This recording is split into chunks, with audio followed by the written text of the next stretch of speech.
ऐकतोय मी ऐकतोय ना. ते सावजीचं काहीतरी म्हणतात, ते सावजीचं काहीतरी म्हणतात. हा तुम्ही सावजीच्या संदर्भात टिप्पणी केलं होतं किंवा वक्तव्य केलं होतं भाषणामध्ये. आता नागपुरातला सावजी समाज आक्रमक झालाय. का बरं?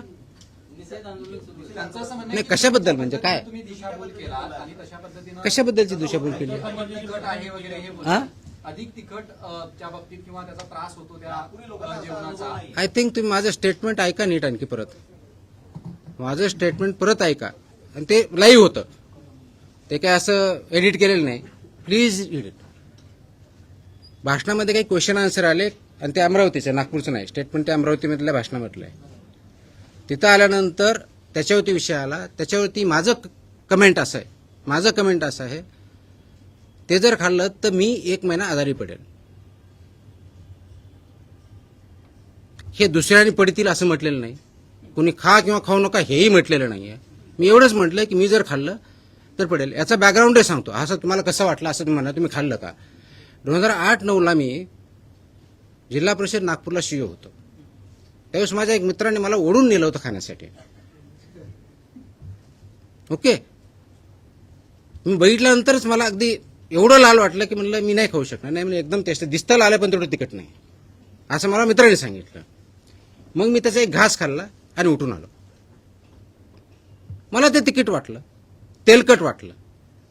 याचा अर्थ त्याच्यात मी कोणतंही ते अयोग्य, खाऊ नाही, हे नाही. एक गोष्ट लक्षात घ्या, as a food safety commissioner म्हणून मी तिथं बोलत होतो, एक तर इंडिव्हिज्युअल बोलतो.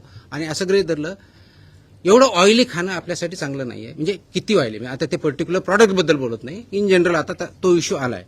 किंवा तेवढं स्पायसी हे आपल्या हेल्थसाठी चांगलं नाही. हेल्दी फूड, बऱ्याच वेळेस तुम्ही माझ्या प्रश्नामध्ये विचारलं, अवेअरनेस क्रिएट होणं हे पण हा एक भाग आहे.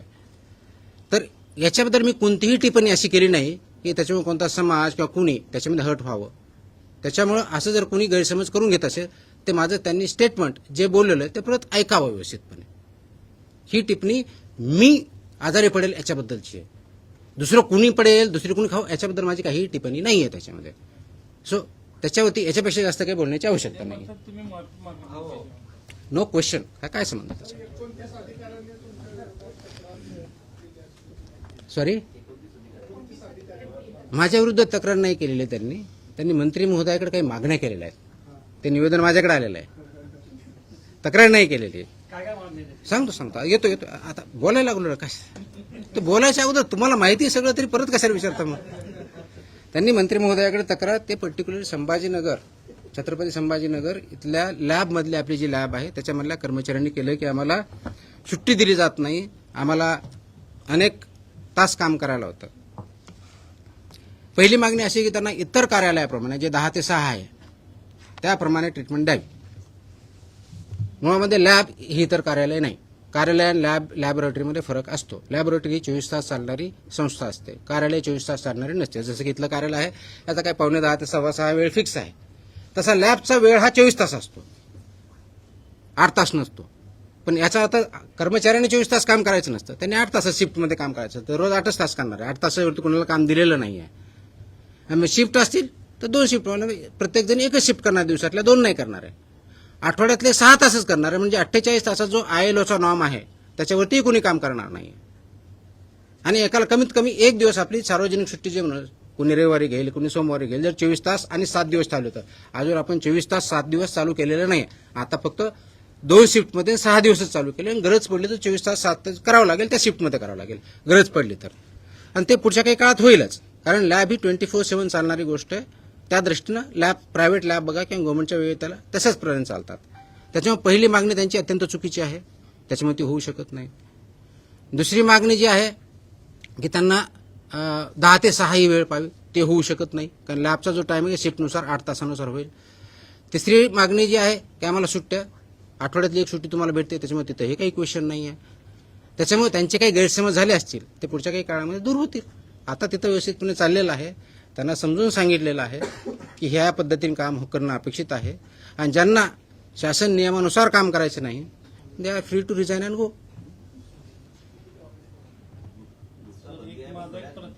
I think good.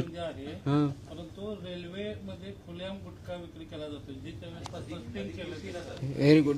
असेल ते स्टिंग माझ्याकडे तर आम्ही कारवाई करू, काही अडचण नाही. याच्यामध्ये आपण हा विषय विचारला, चांगली गोष्ट आहे. मी पाठीमागच्याही एका प्रेसमध्ये हा प्रश्न आल्यानंतर त्यावेळेस म्हटलं होतं की मॉडस ऑपरेंडी ते चेंज करतायत.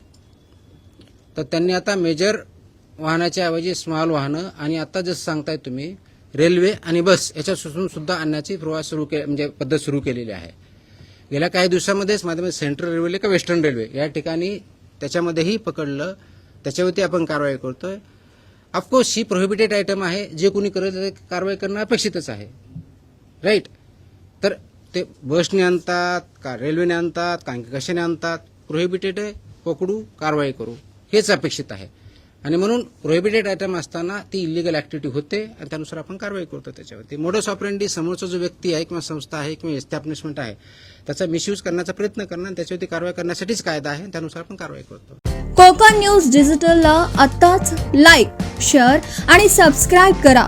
बेल आयकॉन दाबून सर्व अपडेट्स सर्वप्रथम मिळवा.